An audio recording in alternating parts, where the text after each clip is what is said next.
ಓಂ ಶಾಂತಿ. ತಾರೀಕು 7/2/2026. ಪ್ರಾತಃ ಮುರಳಿ. ಮಧುರ ಮಕ್ಕಳೇ, ಬುದ್ಧಿಯಲ್ಲಿ ಒಬ್ಬ ತಂದೆಯ ನೆನಪೇ ಸ್ಥಿರವಾಗಿರಲಿ. ಇದು ಸಹ ಅಹೋ ಸೌಭಾಗ್ಯವಾಗಿದೆ. ಪ್ರಶ್ನೆ: ಯಾವ ಮಕ್ಕಳಿಗೆ ಸರ್ವೀಸಿನ ಉತ್ಸಾಹ ಇರುವುದೋ ಅವರ ಚಿಹ್ನೆಗಳೇನು? ಉತ್ತರ: ಅವರ ಬಾಯಿಂದ ಜ್ಞಾನವನ್ನು ತಿಳಿಸದೇ ಇರಲು ಸಾಧ್ಯವಿಲ್ಲ. ಅವರು ಆತ್ಮೀಕ ಸೇವೆಯಲ್ಲಿ ತಮ್ಮ ಮೂಳೆ ಮೂಳೆಯನ್ನು ಸ್ವಾಹ ಮಾಡುತ್ತಾರೆ. ಅವರಿಗೆ ಆತ್ಮೀಯ ಜ್ಞಾನವನ್ನು ತಿಳಿಸುವುದರಲ್ಲಿ ಬಹಳ ಖುಷಿ ಇರುತ್ತದೆ. ಖುಷಿಯಲ್ಲಿಯೇ ನರ್ತಿಸುತ್ತಿರುತ್ತಾರೆ. ಅವರು ತಮಗಿಂತ ಹಿರಿಯವರಿಗೆ ಬಹಳ ಗೌರವ ಕೊಡುತ್ತಾರೆ. ಅವರಿಂದ ಕಲಿಯುತ್ತಿರುತ್ತಾರೆ. ಗೀತೆ: ಪ್ರಪಂಚ ಬದಲಾದರೂ ನಾನು ಬದಲಾಗುವುದಿಲ್ಲ. ಓಂ ಶಾಂತಿ. ಮಕ್ಕಳು, ಗೀತೆಯ 2 ಸಾಲನ್ನು ಕೇಳಿದಿರಿ. ಇದು ಪ್ರತಿಜ್ಞೆಯ ಗೀತೆಯಾಗಿದೆ. ಹೇಗೆ ಯಾರದೇ ನಿಶ್ಚಿತಾರ್ಥ ವಿವಾಹವಾದಾಗ ನಾವು ಸ್ತ್ರೀ ಪುರುಷರೆಂದು ಒಬ್ಬರು ಇನ್ನೊಬ್ಬರನ್ನು ಬಿಡುವುದಿಲ್ಲವೆಂದು ಪ್ರತಿಜ್ಞೆ ಮಾಡುತ್ತಾರೆ. ಯಾರಿಗಾದರೂ ಪರಸ್ಪರ ಆಗಲಿಲ್ಲವೆಂದರೆ ಬಿಟ್ಟು ಬಿಡಲುಬಹುದು. ಇಲ್ಲಿ ನೀವು ಮಕ್ಕಳು ಯಾರ ಜೊತೆ ಪ್ರತಿಜ್ಞೆ ಮಾಡುತ್ತೀರಿ? ಈಶ್ವರನ ಜೊತೆ. ಅವರ ಜೊತೆ ನೀವು ಮಕ್ಕಳ ಅಥವಾ ಪ್ರಿಯತಮೆಯರ ನಿಶ್ಚಿತಾರ್ಥವಾಗಿದೆ. ಆದರೆ ಯಾರು ಇಂತಹ ವಿಶ್ವದ ಮಾಲೀಕರನ್ನಾಗಿ ಮಾಡುತ್ತಾರೆಯೋ ಅವರನ್ನು ಬಿಟ್ಟು ಬಿಡುತ್ತಾರೆ. ಇಲ್ಲಿ ನೀವು ಮಕ್ಕಳು ಕುಳಿತಿದ್ದೀರಿ. ನಿಮಗೆ ತಿಳಿದಿದೆ, ಈಗ ಬೇಹದ್ದಿನ ಬಾಪ್ದಾದರವರು ಬಂದರೆಂದರೆ ಬಂದರು. ಈ ಸ್ಥಿತಿಯು ನೀವು ಇಲ್ಲಿದ್ದಾಗ ಇರುತ್ತದೆ. ಹೊರಗಿನ ಸೇವಾ ಕೇಂದ್ರಗಳಲ್ಲಂತೂ ಈ ರೀತಿ ಇರುವುದಿಲ್ಲ. ಇಲ್ಲಿ ನೀವು ಬಾಪ್ದಾದ ಬಂದರೆಂದರೆ ಬಂದು ಬಿಟ್ಟರು ಎಂದು ತಿಳಿದುಕೊಳ್ಳುತ್ತೀರಿ. ಹೊರಗಿನ ಸೇವಾ ಕೇಂದ್ರಗಳಲ್ಲಿ ತಂದೆಯು ನುಡಿಸಿರುವ ಮುರುಳಿಯು ಬಂದು ಬಿಟ್ಟಿತೆಂದು ತಿಳಿಯುತ್ತಾರೆ. ಇಲ್ಲಿಯ ಮತ್ತು ಅಲ್ಲಿಯದರಲ್ಲಿ ಬಹಳ ಅಂತರವಿರುತ್ತದೆ. ಏಕೆಂದರೆ ಇಲ್ಲಿ ಬೇಹದ್ದಿನ ಬಾಪ್ದಾದರವರು ಸಮ್ಮುಖದಲ್ಲಿ ನೀವು ಕುಳಿತಿದ್ದೀರಿ. ಅಲ್ಲಂತೂ ನೀವು ಸಮ್ಮುಖದಲ್ಲಿರುವುದಿಲ್ಲ. ಸಮ್ಮುಖದಲ್ಲಿ ಹೋಗಿ ಮುರುಳಿ ಕೇಳಬೇಕೆಂದು ಬಯಸುತ್ತೀರಿ. ಇಲ್ಲಿ ಮಕ್ಕಳ ಬುದ್ಧಿಯಲ್ಲಿ ಬಂದಿತು, ಬಾಬಾ ಬಂದೇ ಬಿಟ್ಟರು. ಹೇಗೆ ಅನ್ಯ ಸತ್ಸಂಗಗಳಲ್ಲಿ ಅವರು ಇಂತಹ ಸ್ವಾಮೀಜಿ ಬರುವರು ಎಂದು ತಿಳಿದುಕೊಳ್ಳುತ್ತಾರೆ. ಆದರೆ ಈ ವಿಚಾರವೂ ಸಹ ಎಲ್ಲರಿಗೂ ಏಕರಸವಾಗಿ ಇರುವುದಿಲ್ಲ. ಕೆಲವರ ಬುದ್ಧಿಯಂತೂ ಬೇರೆ ಕಡೆ ಅಲೆದಾಡುತ್ತಿರುತ್ತದೆ. ಕೆಲವರಿಗೆ ಪತಿಯ ನೆನಪು, ಕೆಲವರಿಗೆ ಸಂಬಂಧಿಗಳ ನೆನಪು ಬರುತ್ತದೆ. ಬುದ್ಧಿಯೋಗವು ಒಬ್ಬ ಗುರುವಿನ ಕಡೆಯೇ ನಿಲ್ಲುವುದಿಲ್ಲ. ಆ ಸ್ವಾಮಿಯ ನೆನಪಿನಲ್ಲಿ ಕುಳಿತುಕೊಳ್ಳುವವರು ಬಹಳ ವಿರಳ. ಇಲ್ಲಿಯೂ ಹಾಗೆಯೇ ಎಲ್ಲರೂ ಶಿವ ತಂದೆಯ ನೆನಪಿನಲ್ಲಿರುತ್ತಾರೆ ಎಂದಲ್ಲ. ಬುದ್ಧಿಯು ಒಂದಲ್ಲ ಒಂದು ಕಡೆ ಓಡುತ್ತಿರುತ್ತದೆ. ಮಿತ್ರ ಸಂಬಂಧಿ ಮೊದಲಾದವರ ನೆನಪು ಬರುತ್ತದೆ. ಇಡೀ ಸಮಯ ಒಬ್ಬ ಶಿವ ತಂದೆಯ ನೆನಪಿನಲ್ಲಿದ್ದರೆ ಅಹೋ ಸೌಭಾಗ್ಯ. ಸ್ಥಿರವಾದ ನೆನಪಿನಲ್ಲಿರುವವರು ಕೆಲವರೇ ವಿರಳರು. ಇಲ್ಲಿ ತಂದೆಯ ಸಮ್ಮುಖದಲ್ಲಿದ್ದಾಗ ಬಹಳ ಖುಷಿ ಇರಬೇಕು. ಅತೀಂದ್ರಿಯ ಸುಖವನ್ನು ಗೋಪಿ ವಲ್ಲಭನ ಗೋಪ ಗೋಪಿಕೆಯರಿಂದ ಕೇಳಿ. ಇದು ಇಲ್ಲಿಯ ಗಾಯನವಾಗಿದೆ. ನೀವಿಲ್ಲಿ ತಂದೆಯ ನೆನಪಿನಲ್ಲಿ ಕುಳಿತಿದ್ದೀರಿ. ನಾವು ಈಶ್ವರನ ಮಡಿಲಿನಲ್ಲಿದ್ದೇವೆ, ನಂತರ ದೈವಿ ಮಡಿಲಿಗೆ ಹೋಗುತ್ತೇವೆ ಎಂಬುದು ನಿಮಗೆ ತಿಳಿದಿದೆ. ಬಲೆ ಕೆಲವರ ಬುದ್ಧಿಯಲ್ಲಿ ಈ ಚಿತ್ರದಲ್ಲಿ ಇದನ್ನು ಸರಿಪಡಿಸಬೇಕು, ಇದನ್ನೇ ಬರೆಯಬೇಕೆಂದು ಸರ್ವೀಸಿನ ವಿಚಾರಗಳು ನಡೆಯುತ್ತವೆ. ಆದರೆ ಯಾರು ಒಳ್ಳೆಯ ಮಕ್ಕಳಾಗಿರುವರೋ ಅವರು ಈಗಂತೂ ನಾವು ಕೇವಲ ತಂದೆಯಿಂದಲೇ ಕೇಳಬೇಕಾಗಿದೆ ಎಂದು ತಿಳಿಯುತ್ತಾರೆ. ಮತ್ಯಾವುದೇ ಸಂಕಲ್ಪ ಬರಲು ಅವಕಾಶ ಕೊಡುವುದಿಲ್ಲ. ತಂದೆಯು ಜ್ಞಾನರತ್ನಗಳಿಂದ ಜೋಳಿಗೆಯನ್ನು ತುಂಬಿಸಲು ಬಂದಿದ್ದಾರೆ ಅಂದ ಮೇಲೆ ಆ ತಂದೆಯೊಂದಿಗೆ ಬುದ್ಧಿಯೋಗವನ್ನು ಜೋಡಿಸಬೇಕು. ನಂಬರ್ ವಾರ್ ಧಾರಣೆ ಮಾಡುವವರಂತೂ ಇದ್ದೇ ಇರುತ್ತಾರೆ. ಕೆಲವರು ಕೇಳಿ ಚೆನ್ನಾಗಿ ಧಾರಣೆ ಮಾಡುತ್ತಾರೆ, ಕೆಲವರು ಕಡಿಮೆ ಧಾರಣೆ ಮಾಡುತ್ತಾರೆ. ಬುದ್ಧಿಯೋಗವು ಬೇರೆ ಕಡೆ ಓಡುತ್ತಿದ್ದರೆ ಅವರಿಗೆ ಧಾರಣೆಯಾಗುವುದಿಲ್ಲ. ಹಸಿಯಾಗಿ ಬಿಡುತ್ತಾರೆ. 1-2 ಬಾರಿ ಮುರುಳಿಯನ್ನು ಕೇಳಿದಿರಿ, ಧಾರಣೆಯಾಗಲಿಲ್ಲವೆಂದರೆ ಅದೇ ಅಭ್ಯಾಸವು ಪಕ್ಕಾ ಆಗುತ್ತಾ ಹೋಗುವುದು. ಮತ್ತೆ ಎಷ್ಟಾದರೂ ಮುರುಳಿಯನ್ನು ಕೇಳುತ್ತಿರಲಿ, ಅದರೇ ಧಾರಣೆಯಾಗುವುದಿಲ್ಲ. ಯಾರಿಗೂ ತಿಳಿಸುವುದಕ್ಕೂ ಸಾಧ್ಯವಿಲ್ಲ. ಯಾರಿಗೆ ಧಾರಣೆ ಇರುವುದೋ ಅವರಿಗೆ ಸರ್ವೀಸಿನ ಆಸಕ್ತಿ ಇರುವುದು. ಅವರು ಸರ್ವೀಸಿಗಾಗಿ ತಯಾರಿರುತ್ತಾರೆ. ಹೋಗಿ ದಾನ ಮಾಡಬೇಕು ಎಂದು ಆಲೋಚಿಸುತ್ತಾರೆ. ಏಕೆಂದರೆ ಈ ಜ್ಞಾನಧನವು ಒಬ್ಬ ತಂದೆಯ ವಿನಃ ಮತ್ಯಾರ ಬಳಿಯೂ ಇಲ್ಲ. ತಂದೆಯು ಇದನ್ನು ಸಹ ತಿಳಿದುಕೊಂಡಿದ್ದಾರೆ. ಎಲ್ಲರಿಗೂ ಧಾರಣೆಯಾಗಲು ಸಾಧ್ಯವಿಲ್ಲ. ಎಲ್ಲರೂ ಒಂದೇ ಸಮವಾಗಿ ಶ್ರೇಷ್ಠ ಪದವಿಯನ್ನು ಪಡೆಯಲು ಸಾಧ್ಯವಿಲ್ಲ. ಆದ್ದರಿಂದ ಬುದ್ಧಿಯು ಬೇರೆ ಕಡೆ ಅಲೆದಾಡುತ್ತಿರುತ್ತದೆ. ಭವಿಷ್ಯದ ಅದೃಷ್ಟವು ಅಷ್ಟು ಶ್ರೇಷ್ಠವಾಗಿ ರೂಪುಗೊಳ್ಳುವುದಿಲ್ಲ. ಇನ್ನು ಕೆಲವರು ಸ್ಥೂಲ ಸರ್ವೀಸಿನಲ್ಲಿ ತಮ್ಮ ಮೂಳೆಯನ್ನು ಉಪಯೋಗಿಸುತ್ತಾರೆ. ಎಲ್ಲರನ್ನೂ ಖುಷಿಪಡಿಸುತ್ತಾರೆ. ಹೇಗೆ ಭೋಜನವನ್ನು ತಯಾರಿಸಿ ತಿನ್ನಿಸುತ್ತಾರೆ. ಇದು ಸಹ ಸಬ್ಜೆಕ್ಟ್ ಅಲ್ಲವೇ? ಯಾರಿಗೆ ಸರ್ವೀಸಿನ ಉತ್ಸಾಹ ಇರುವುದೋ ಅವರು ಮುಖದಿಂದ ಜ್ಞಾನವನ್ನು ಹೇಳದೆ ಇರುವುದೇ ಇಲ್ಲ. ಮತ್ತೆ ತಂದೆಯು ನೋಡುತ್ತಾರೆ, ದೇಹಾಭಿಮಾನವಂತೂ ಇಲ್ಲವೇ? ಹಿರಿಯರಿಗೆ ಗೌರವ ಕೊಡುತ್ತಾರೆಯೇ ಅಥವಾ ಇಲ್ಲವೇ? ದೊಡ್ಡ ಮಹಾರಥಿಗಳಿಗೆ ಗೌರವವನ್ನು ನೀಡಬೇಕಾಗಿದೆ. ಕೆಲವರು ಚಿಕ್ಕವರು ಸಹ ಬುದ್ಧಿವಂತರಾಗಿ ಬಿಡುತ್ತಾರೆಂದರೆ ಅವರಿಗೆ ದೊಡ್ಡವರು ಗೌರವ ಕೊಡಬೇಕಾಗುತ್ತದೆ. ಏಕೆಂದರೆ ಅವರ ಬುದ್ಧಿಯು ಗ್ಯಾಲಪ್ ಮಾಡುತ್ತದೆ. ಸರ್ವೀಸಿನ ಉತ್ಸಾಹವನ್ನು ನೋಡಿ ಇವರು ಚೆನ್ನಾಗಿ ಸರ್ವಿಸ್ ಮಾಡುತ್ತಾರೆಂದು ತಂದೆಯು ಖುಷಿಯಾಗುವರು. ಇಡೀ ದಿನ ಪ್ರದರ್ಶಿನಿಯಲ್ಲಿ ತಿಳಿಸುವ ಅಭ್ಯಾಸ ಮಾಡಬೇಕು. ಇದರಿಂದ ಅನೇಕ ಪ್ರಜೆಗಳಂತೂ ಆಗುತ್ತಾರಲ್ಲವೇ? ಮತ್ಯಾವುದೇ ಉಪಾಯವಿಲ್ಲ. ಸೂರ್ಯವಂಶಿ, ಚಂದ್ರವಂಶಿ, ರಾಜ, ರಾಣಿ, ಪ್ರಜೆ ಎಲ್ಲರೂ ಇಲ್ಲಿಯೇ ಆಗುತ್ತಾರೆ. ಅಂದ ಮೇಲೆ ಎಷ್ಟೊಂದು ಸರ್ವಿಸ್ ಮಾಡಬೇಕು. ಮಕ್ಕಳ ಬುದ್ಧಿಯಲ್ಲಿ ಇದಂತೂ ಇದೆ. ನಾವೀಗ ಬ್ರಾಹ್ಮಣರಾಗಿದ್ದೇವೆ. ಗೃಹಸ್ಥದಲ್ಲಿರುವುದರಿಂದ ಪ್ರತಿಯೊಬ್ಬರ ಸ್ಥಿತಿಯು ಬೇರೆ ಬೇರೆ ಆಗುತ್ತದೆ ಅಲ್ಲವೇ? ಮನೆ ಮಠವನ್ನಂತೂ ಬಿಡುವಂತಿಲ್ಲ. ತಂದೆಯು ತಿಳಿಸುತ್ತಾರೆ, ಬಲೆ ಮನೆಯಲ್ಲಿಯೇ ಇರಿ, ಆದರೆ ಬುದ್ಧಿಯಲ್ಲಿ ಈ ನಿಶ್ಚಯವಿರಲಿ. ಈ ಹಳೆಯ ಪ್ರಪಂಚವು ಈಗ ಸಮಾಪ್ತಿಯಾಗಿಯೇ ಬಿಟ್ಟಿದೆ. ಈಗ ತಂದೆಯೊಂದಿಗೆ ನಮ್ಮ ಕೆಲಸವಿದೆ. ಇದನ್ನು ತಿಳಿದುಕೊಂಡಿದ್ದೀರಿ. ಯಾರು ಕಲ್ಪದ ಹಿಂದೆ ಜ್ಞಾನವನ್ನು ಪಡೆದುಕೊಂಡಿದ್ದರೋ ಅವರೇ ಪಡೆದುಕೊಳ್ಳುತ್ತಾರೆ. ಕ್ಷಣ ಪ್ರತಿ ಕ್ಷಣ ಚಾಚು ತಪ್ಪದೆ ಪುನರಾವರ್ತನೆಯಾಗುತ್ತದೆ. ಆತ್ಮದಲ್ಲಿ ಜ್ಞಾನ ಇರುತ್ತದೆ ಅಲ್ಲವೇ? ತಂದೆಯ ಬಳಿಯಂತೂ ಜ್ಞಾನವಿರುತ್ತದೆ. ನೀವು ಮಕ್ಕಳು ಸಹ ತಂದೆಯ ತರಹ ಆಗಬೇಕು. ಜ್ಞಾನ ಬಿಂದುಗಳನ್ನು ಧಾರಣೆ ಮಾಡಬೇಕು. ಎಲ್ಲಾ ಜ್ಞಾನ ಬಿಂದುಗಳನ್ನು ಒಂದೇ ಸಮಯದಲ್ಲಿ ತಿಳಿಸಲು ಆಗುವುದಿಲ್ಲ. ವಿನಾಶವು ಸಮ್ಮುಖದಲ್ಲಿ ನಿಂತಿದೆ. ಇದು ಅದೇ ವಿನಾಶವಾಗಿದೆ. ಸತ್ಯ ತ್ರೇತಾಯುಗದಲ್ಲಿ ಯಾವುದೇ ಯುದ್ಧವು ನಡೆಯುವುದಿಲ್ಲ. ಯುದ್ಧವಂತೂ ನಂತರದಲ್ಲಿ ಯಾವಾಗ ಬಹಳ ಧರ್ಮಗಳಾಗುವವೋ, ಸೈನ್ಯಗಳೆಲ್ಲವೂ ಬರುವವೋ ಆಗ ಯುದ್ಧಗಳಾಗುತ್ತದೆ. ಮೊಟ್ಟ ಮೊದಲು ಆತ್ಮರು ಸತೋ ಪ್ರಧಾನರಿಂದ ಕೆಳಗಿಳಿಯುತ್ತಾರೆ. ನಂತರ ಸತೋ, ರಜೋ, ತಮೋದ ಸ್ಥಿತಿಯಾಗುತ್ತದೆ. ಅಂದಾಗ ಇದೆಲ್ಲವನ್ನು ಬುದ್ಧಿಯಲ್ಲಿಟ್ಟುಕೊಳ್ಳಬೇಕು. ಹೇಗೆ ರಾಜಧಾನಿಯು ಸ್ಥಾಪನೆಯಾಗುತ್ತಿದೆ, ಇಲ್ಲಿ ಕುಳಿತಿದ್ದೀರಿ ಅಂದ ಮೇಲೆ ಬುದ್ಧಿಯಲ್ಲಿರಲಿ. ಶಿವ ತಂದೆಯು ಬಂದು ನಮಗೆ ಖಜಾನೆಯನ್ನು ಕೊಡುತ್ತಾರೆ. ಅದನ್ನು ಬುದ್ಧಿಯಲ್ಲಿ ಧಾರಣೆ ಮಾಡಿಕೊಳ್ಳಬೇಕು. ಒಳ್ಳೊಳ್ಳೆಯ ಮಕ್ಕಳು ಜ್ಞಾನ ಬಿಂದುಗಳನ್ನು ಬರೆದಿಟ್ಟುಕೊಳ್ಳುತ್ತಾರೆ. ಬರೆದುಕೊಳ್ಳುವುದು ಒಳ್ಳೆಯದಾಗಿದೆ. ಇದರಿಂದ ಬುದ್ಧಿಯಲ್ಲಿ ಒಳ್ಳೊಳ್ಳೆಯ ವಿಷಯಗಳು ನೆನಪಿಗೆ ಬರುತ್ತವೆ. ಇಂದು ಈ ವಿಷಯದ ಮೇಲೆ ತಿಳಿಸಬೇಕು ಎಂದು ತಂದೆಯು ತಿಳಿಸುತ್ತಾರೆ.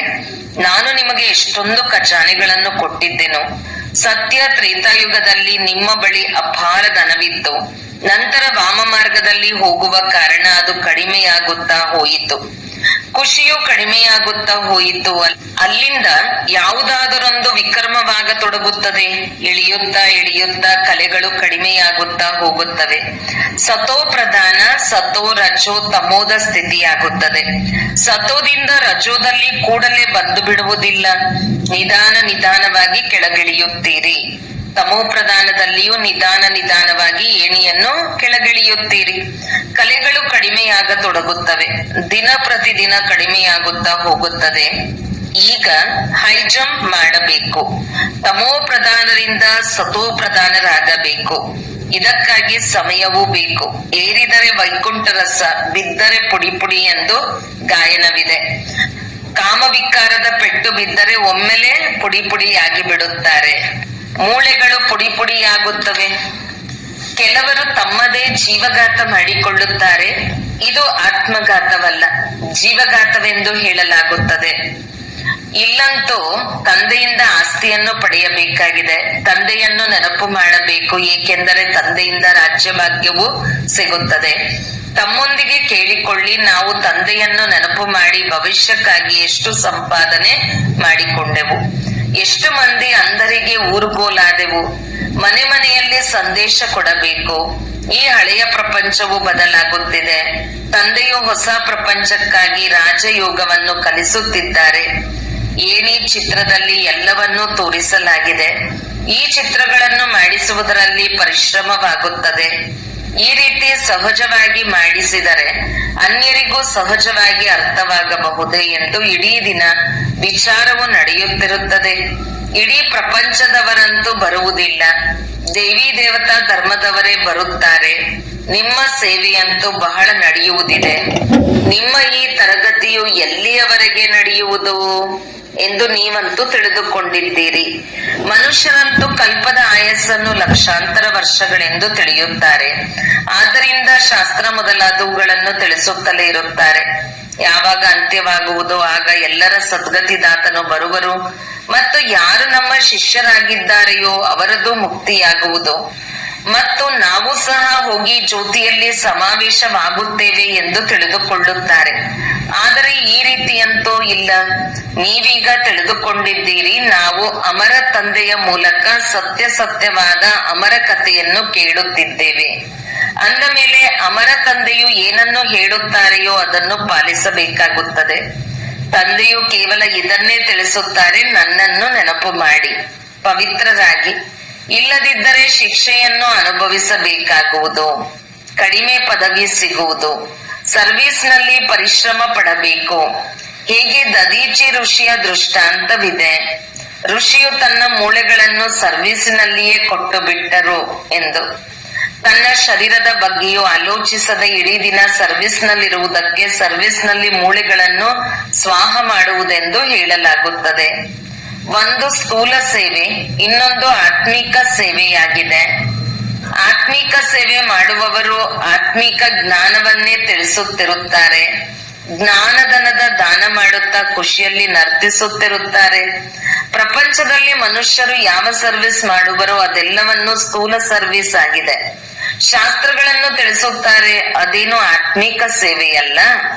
ಆತ್ಮಿಕ ಸೇವೆಯನ್ನು ಕೇವಲ ತಂದೆಯೇ ಬಂದು ಕಲಿಸಿಕೊಡುತ್ತಾರೆ. ಆತ್ಮಿಕ ತಂದೆಯು ಬಂದು ಆತ್ಮಿಕ ಮಕ್ಕಳಿಗೆ ಓದಿಸುತ್ತಾರೆ. ನೀವು ಮಕ್ಕಳು ಈಗ ಸತ್ಯಯುಗಿ ಪ್ರಪಂಚದಲ್ಲಿ ಹೋಗುವುದಕ್ಕಾಗಿ ತಯಾರಿ ಮಾಡಿಕೊಳ್ಳುತ್ತಿದ್ದೀರಿ. ಅಲ್ಲಿ ನಿಮ್ಮಿಂದ ಯಾವುದೇ ವಿಕರ್ಮ ಆಗುವುದಿಲ್ಲ. ಅದು ರಾಮರಾಜ್ಯವಾಗಿದೆ. ಅಲ್ಲಿ ಕೆಲವರೇ ಇರುತ್ತಾರೆ. ಈಗಂತೂ ರಾವಣ ರಾಜ್ಯದಲ್ಲಿ ಎಲ್ಲರೂ ದುಃಖಿಯಾಗಿದ್ದಾರಲ್ಲವೇ.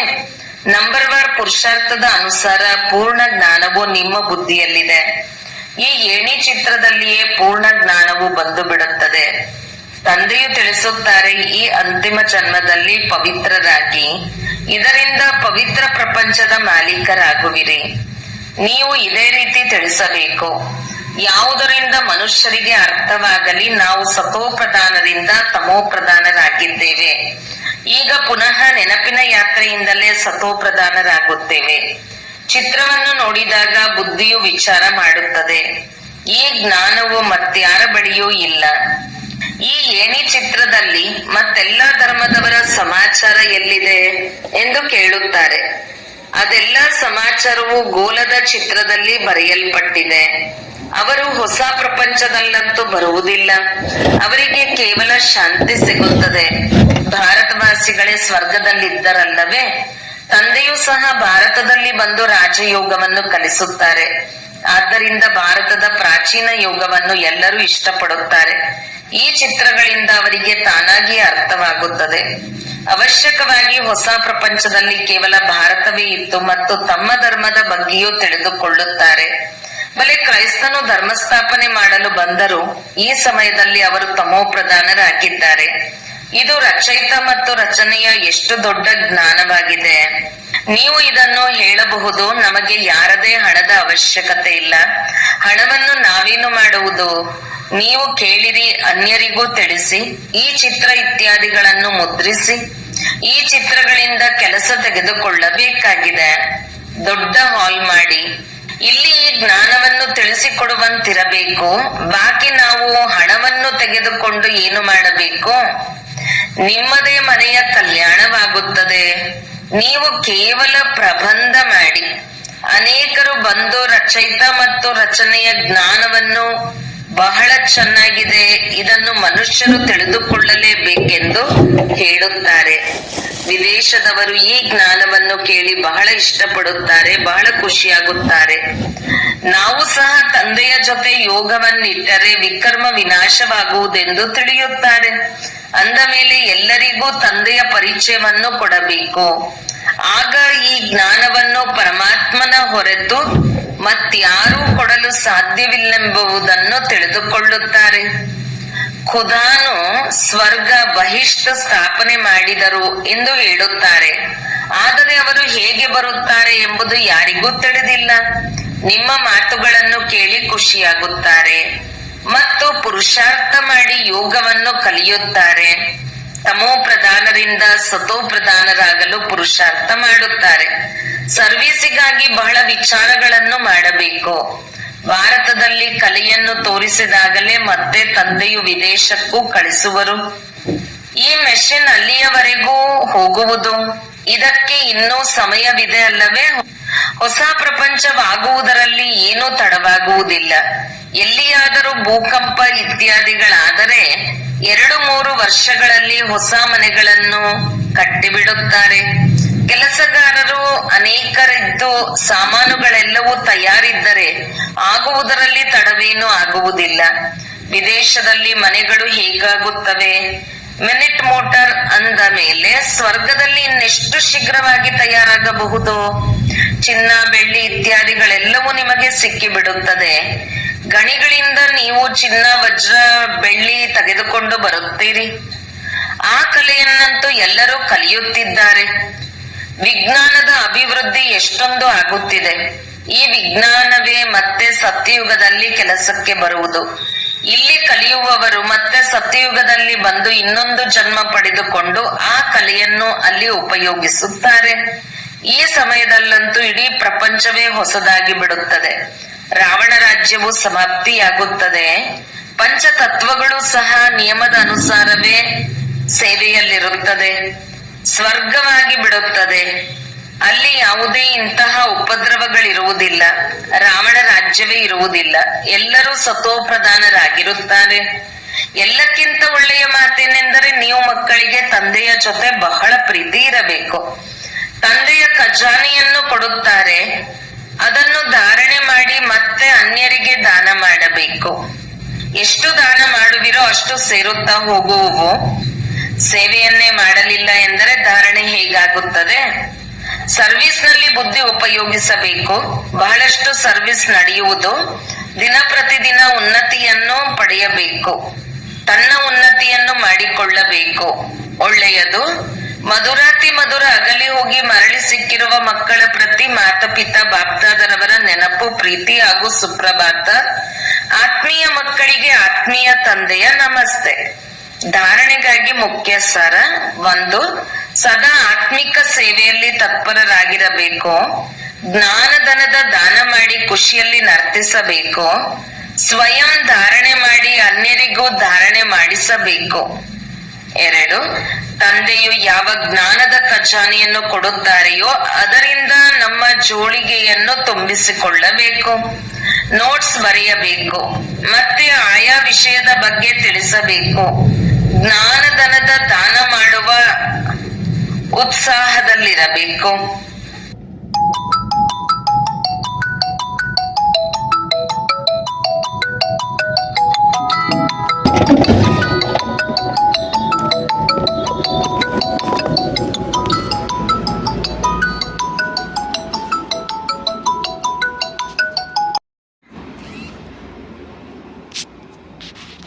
ಅಧಿಕಾರಿ ಸ್ವರೂಪ ಆಗಿ.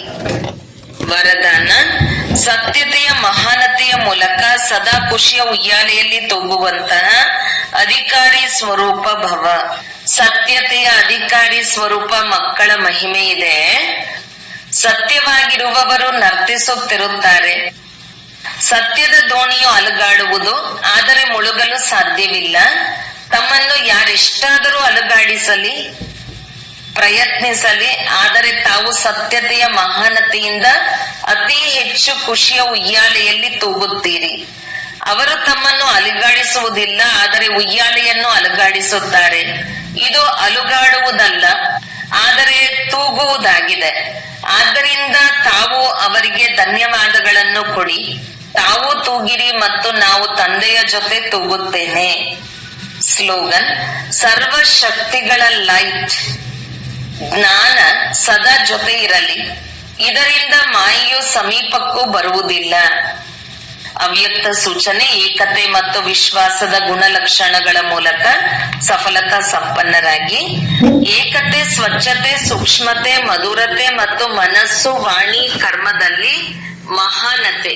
ಈ 5 ಮಾತುಗಳು ಒಬ್ಬೊಬ್ಬರ ಪ್ರತಿ ಹೆಜ್ಜೆಯಲ್ಲಿ ಕಾಣಿಸುತ್ತಾ ಬರಲಿ.